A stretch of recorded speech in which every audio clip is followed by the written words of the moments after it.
And now, WolfBytes Open Mic. The Bass Jackers. I just came home actually from tour. Hey guys, this is Phoenix Paul. Hey, what's up? This is Sean Frank. WolfBytes DJs and your favorite artists. Sophie Francis. Sophie, thanks for joining us today. Hi, it's super nice to join you guys. What's up, guys? This is Ahmed Van Buren. Now, Open Mic. Hello guys, and welcome back to another WolfBytes Open Mic. My name is Emily Saliga, and today I am joined by the very talented Karen Harding. Thank you so much for joining me today, Karen. Hi, nice to meet you. How are you doing?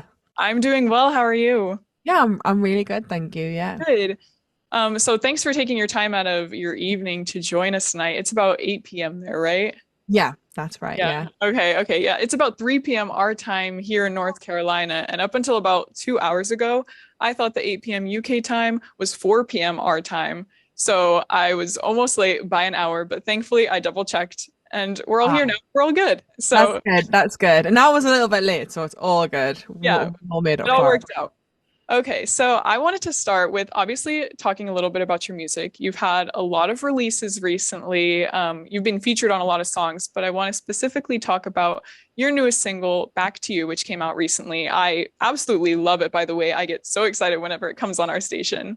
Thank you. So, a lot of artists typically credit their most recent release as being their favorite song that they've ever released. Would you say that that is necessarily true for you? And if not, which song of yours is your favorite? Yeah, I mean, it's definitely easy to kind of just be like, oh yeah, the most recent one's my favorite. But I have like, it just depends, different days, different vibes. I mean, I love obviously my first ever debut single, Say Something, because it kind of paved the way for like the success that I've had in my career, and that, to be honest, I think I love that one the most just purely because it's given us the career that I wanted and dreamed of. So yeah. Yeah, absolutely. I mean, there is nothing wrong with your most release not being your favorite. That doesn't mean you don't love it any less. Yeah, so, exactly. Yeah, going into the single you just mentioned, Say Something, which you released about 8 years ago, between all of the remixes and everything, yeah. The original and the remixes have amassed over 185 million streams on Spotify, and the music video has over 25 million views on YouTube, which is crazy. So I know you just said it's probably your favorite song for that reason, but how would you say that that song has changed your career? Like, what doors has it opened for you? I originally started kind of just as a vocalist. I was doing a lot of like weddings and restaurants and bars, and I kind of like to sing everything, like every genre. So I wasn't entirely sure of how I was going to make it in the industry and how like what the platform would be to kind of jump into it. So Say Something, funnily enough, like I was in the studio with Emanike, and I said to him, I think you should sing this because I can't sing it, like it's a bit hard for me. And he was like, no, this is your song, sing it. And I'm glad I did. But it kind of, a lot of like dance producers and writers wanting to get in touch with us to like vocal on the songs and write on the songs and things like that. So it was a way into dance music and electronic music, which I'm super grateful for. And I mean, a lot of people say that my voice really suits that kind of music as well. So yeah, I'm game for that. Yeah. So speaking of your style of music, I know specifically on the Say Something music video and your YouTube comments, I've seen a bunch of people say that you give off like very 90s vibes, and I know you're a 90s kid, so has this always been the style of music that you've been drawn to, or has it changed throughout the years? I think I've always been drawn to it. I mean, I had like a lot of like 90s kind of artists and 2000s artists in my like CD collection at home, and but I'm also like super inspired by 80s like a lot of like Shaka Khan, Whitney Houston, like power ballads, Celine Dion, like that sort of stuff, as well as like Brandy and I can't even think Usher, like all that kind of stuff, just all intertwined. So it's like, I just feel like I just try and pull the best of all the influences and just put it into like dance music and house music. Yeah, absolutely. So you not only write songs for yourself, but I know that you write songs for many other people. So I wanted to ask, do you find that there's a difference between your songwriting for yourself versus for others? Hang on, it's kind of like zhuzhed up. It might be my side. Right. Let me just check. Say that there. No, I think I'm all good. It just went off a second, then it came back on. It was probably Okay, my you can hear me Wi-Fi. now? Yeah, I can hear you now. Yeah. Okay. I'll repeat the question Yeah, just in please. case you didn't hear it. So I know you officially started writing music many years ago, and you not only write music for yourself, but for many other people as well. Do you find that there's a difference between the songs that you write for yourself versus the ones that you write for others?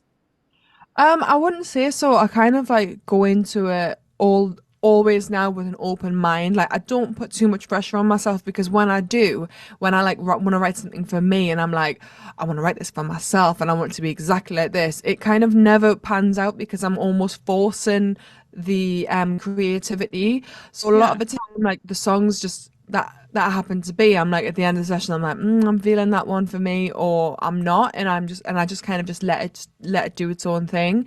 Like some of these songs, other writers in the room, we all just kind of push it out to people who we think it might suit, and then it sometimes connects, sometimes it doesn't. There's hundreds of songs that I'm sure every songwriter has that they wish that they could get cut with another artist, but what's good for me is that I get to also release my own music, which is a great outlet, and I think like yeah, it's really nice to be able to do that as well.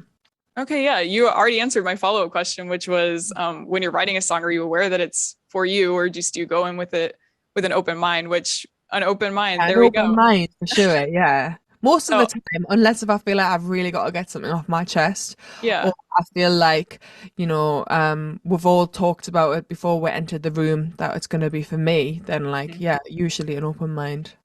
Yeah. So continuing on the songwriting path, where would you say, this is just a basic question that I'm sure you've been asked many times, but where would you say that your inspiration for your songwriting comes from? It kind of like comes from like current music now. I try and, listen to as much of it as possible, but sometimes it's really hard because you just end up listening to the stuff that you like, right? Yeah.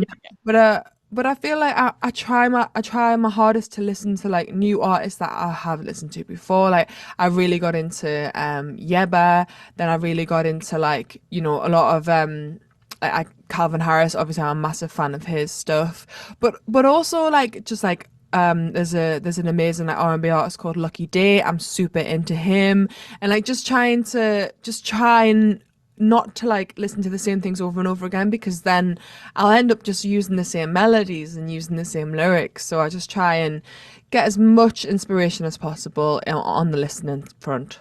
Yeah, that makes sense. I know I tend to get into, I mean, I don't write songs, but I tend to get into that habit where I just listen to songs that I know because it's more fun to listen to songs that you know because you're able to sing along, but got to try our best to get out there and find new things. Yeah, So, for sure. yeah. Um so just your I feel like at every point in some kid's life, including mine, I wanted to be a singer when I was younger, but thank goodness I didn't try to pursue that because I'm not very talented, but that's okay. So at every point in some kid's life, I feel like they have a dream to be a musical artist, and it's very rare, however, that people go through with that, let alone be successful with it. So what would you say has given you the push to pursue music that many other people don't have? Um, to be honest, I really, I don't know, like maybe it's self-belief. Like, I think like a lot of people can't deal with like rejection as well. Like, people see like the happy shiny side of it, but what a lot of people haven't seen of like my career and how I got to where I am is the rejection. Like I've suffered like a lot of rejections along the way where people have said no, not for me, oh I don't like that song, it's not right, like well love Karen, don't really like the songs, like it kind of.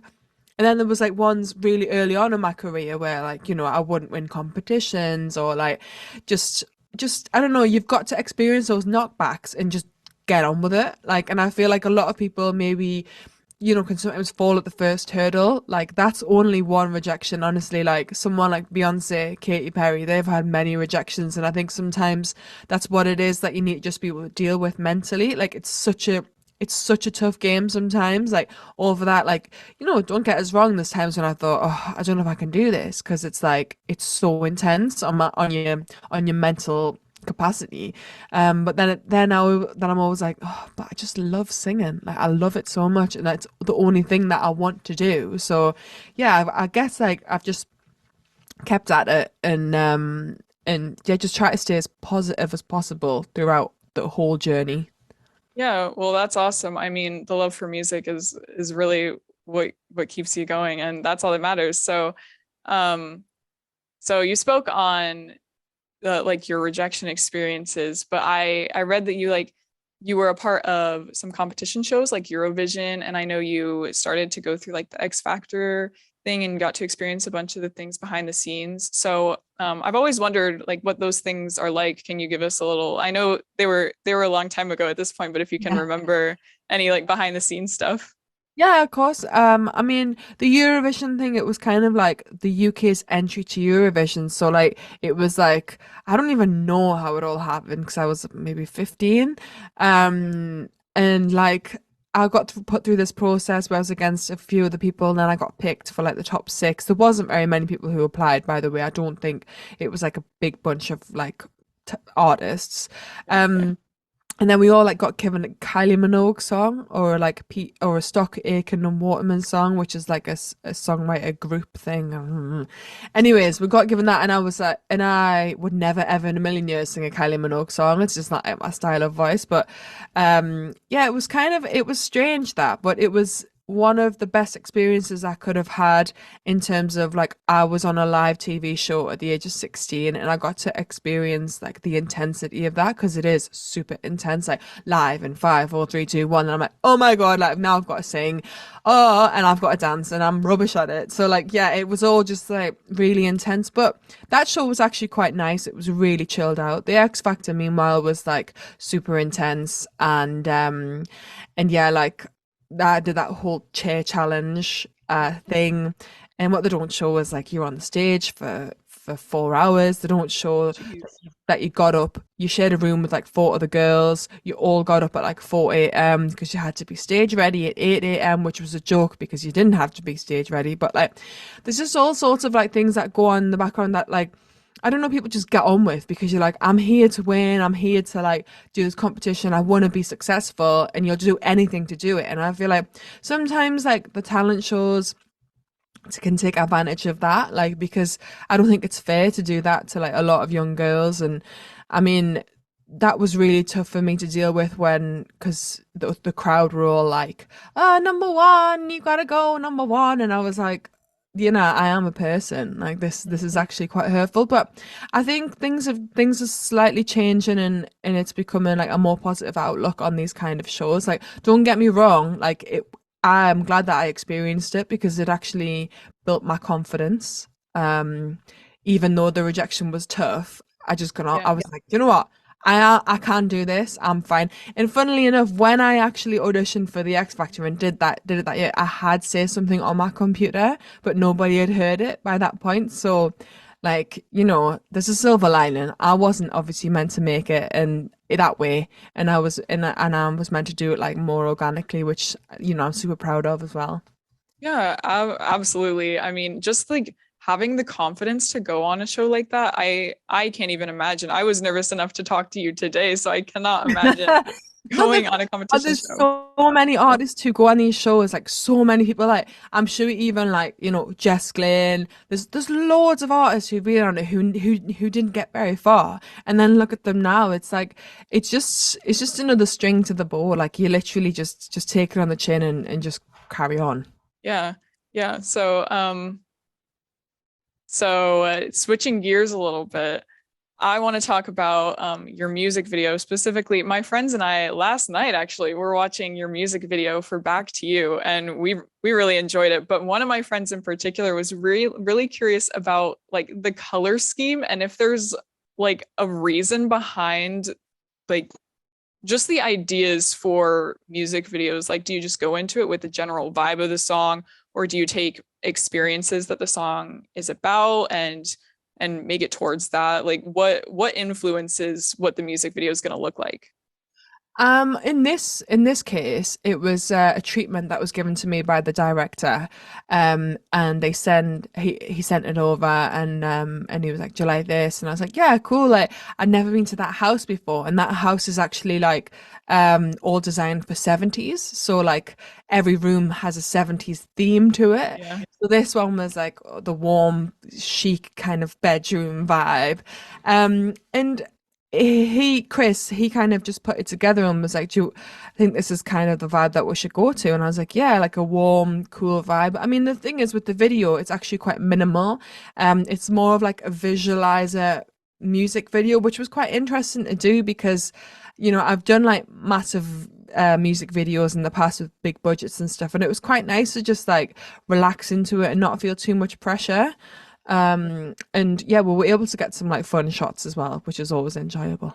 Yeah, I really enjoyed the music video. I think obviously there's something nice about a whole big production with the music video, but there's also something really nice about something so simple. Like it still looks good and everything, but you're more able to focus on your voice and the song itself. And I really enjoyed it. Thank you. Thank you. So you have a few big performances coming up, including a Formula One VIP party and a Ministry of Sound classical show where you're going to be performing with a full orchestra, which that's really cool. I'm sure you're excited for that. Very Yeah, just in general for your performances, would you say that you have any pre-show rituals or things that you need to do before you go on? I'm like super chill before gigs just because I want to like conserve my energy. I just want to focus on what's like coming, and like I just want to like just get out there and really enjoy it. I feel like it's been a while since I did a gig, so I'm super excited to just get on stage again and just like sing. And the Formula one is actually a DJ set with vocals, which I haven't done for so long. So I'm a little bit nervous for that actually. And yeah, I usually have like a lemon and ginger, honey, chill out.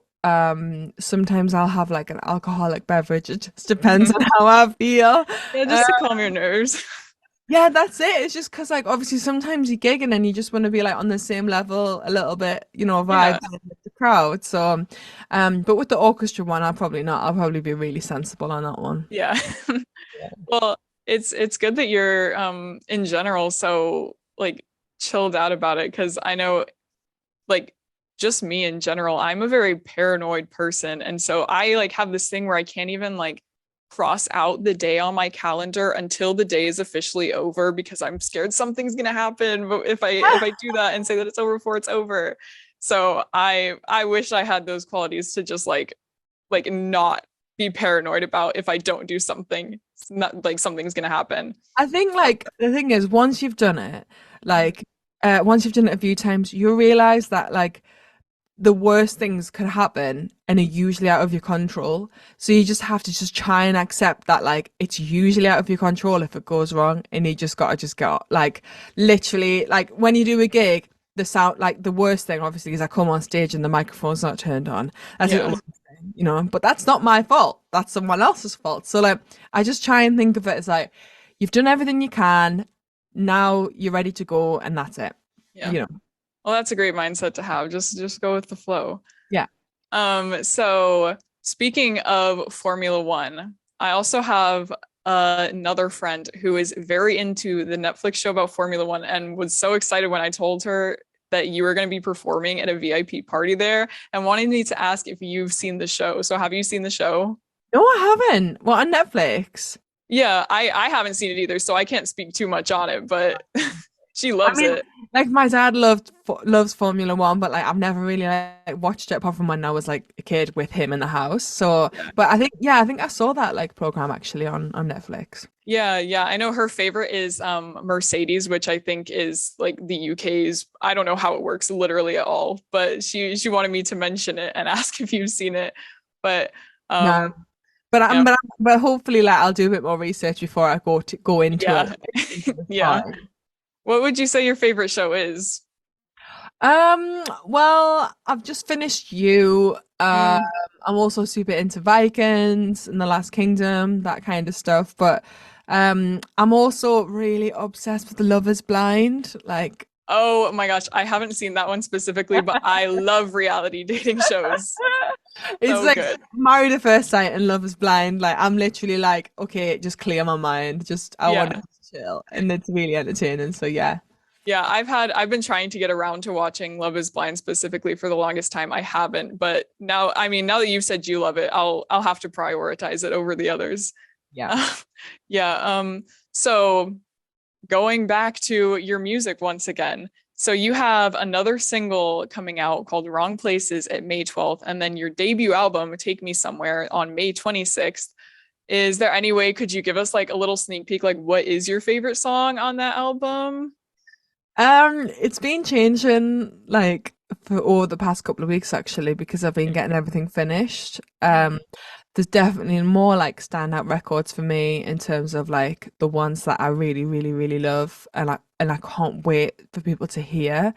There's a lot of songs on there that have already came out, like my previous singles, Undo My Heart and Morning. Yeah. They'll be on there as well, but there's like quite a lot of new stuff on there that I've been working on over the last year or so. And yeah, honestly, I'm so excited because I just got one finished like this week and I love it so much. I've listened to it 100 million times and it's so exciting. So yeah, like I'm not going to say which one, but yeah, Okay. there's some really, really like good stuff on there. Yeah, well, I'm very excited for it, but yeah, I know May 26th is it's not that far away, but it's still far away, so I'm sure a lot of things can still change in that time. Yeah, that's true. Yeah. All right. Well, I think that is all that I had planned. Is there anything else that you wanted to add? No, I think I'm good. All right. Well, then that is all the time that we have today. Thank you so much, Karen, for joining me. Once again, my name is Emily, and if you guys enjoyed listening, be sure to like and follow us. And also, like I mentioned before, Karen has a single coming out May 12th called Wrong Places, and also her debut album, Take Me Somewhere, on May 26th. So be sure to listen to those, and I'll see you guys next time.